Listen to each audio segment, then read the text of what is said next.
Part 3.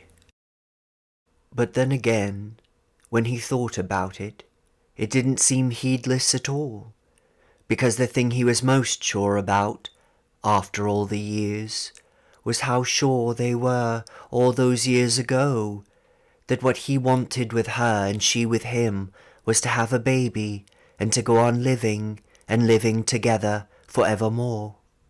And you can't be called heedless when you know as well as that what your purpose is in life and you act accordingly.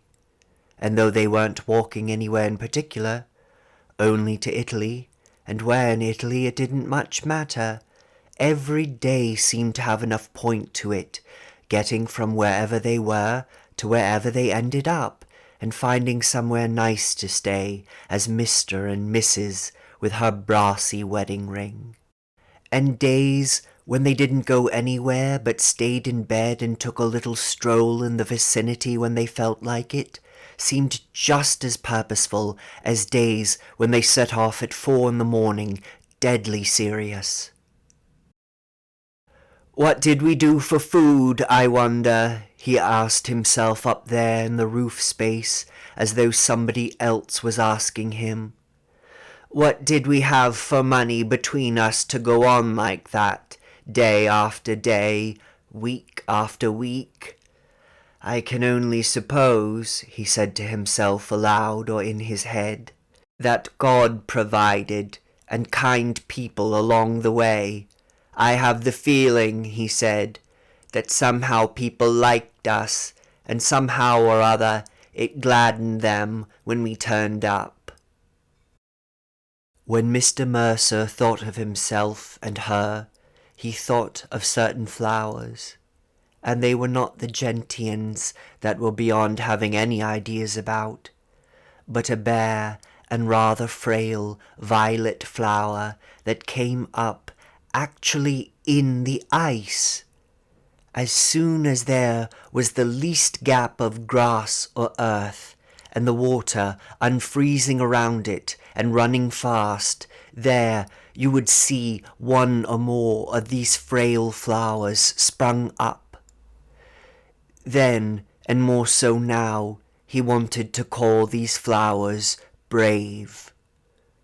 But a flower was a flower, and neither brave nor cowardly nor anything else. Yet the word brave came to mind when he thought of that quick seizing of a chance to spring up the minute the ice opened, even only a little. And that was how he thought of Katya and himself, after all that time, with Hitler where they'd come from, and Mussolini where they were going to. Up there, wandering around and making a baby the minute they turned their backs on civilization. Tuesday again. "Where's the trip today, then?" Mr. Mercer asked. It seemed to Mrs. Mercer he had aged 10 years in a week, if that were possible for a man his age already. "The Horseshoe Pass," she said brightly, "and the Swallow Falls, to see some scenery."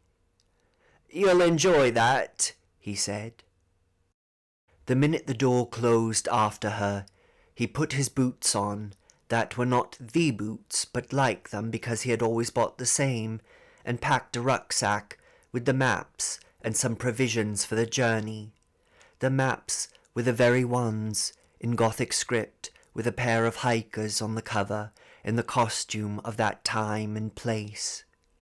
He had found them in the loft with the photographs that he had against his heart, now in a wallet with the letter to prove he had a right to see her in the ice if anyone in authority challenged him.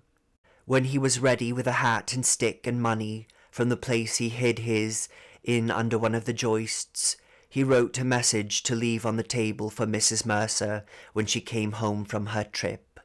"Dear Kate," he wrote, "I am sorry about the tea again, but trust you will understand that I have to go and see her as the next of kin, and am sure it will be all back to normal here with you and me after that.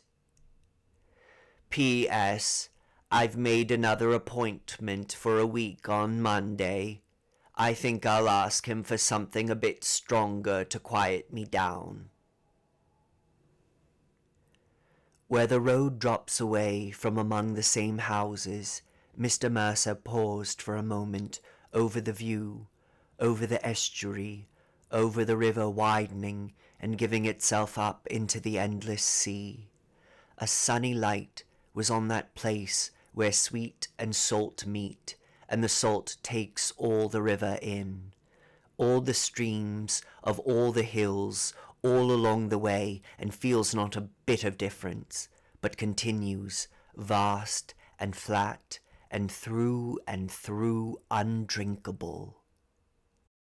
Kitted up to leave, with money and some biscuits for the journey, Mr. Mercer brought his mind to bear on a 6-week baby, beginning in a girl of 20, in the ice, now, after 60 years, uncovered because the glacier had lost its snow, and discovered in there, fresh. The kindly woman whose house he was standing outside must have watched him for a good 10 minutes from her front room window before she came out worried, and tried her best then, shaking him gently, speaking up close into his absent face, to get through to what was still alive in there, behind his glasses and the glaze of tears. That was In Another Country, written by David Constantine, read by Richard Hoffman. This has been a Hoffman Studios Audiobook Club production.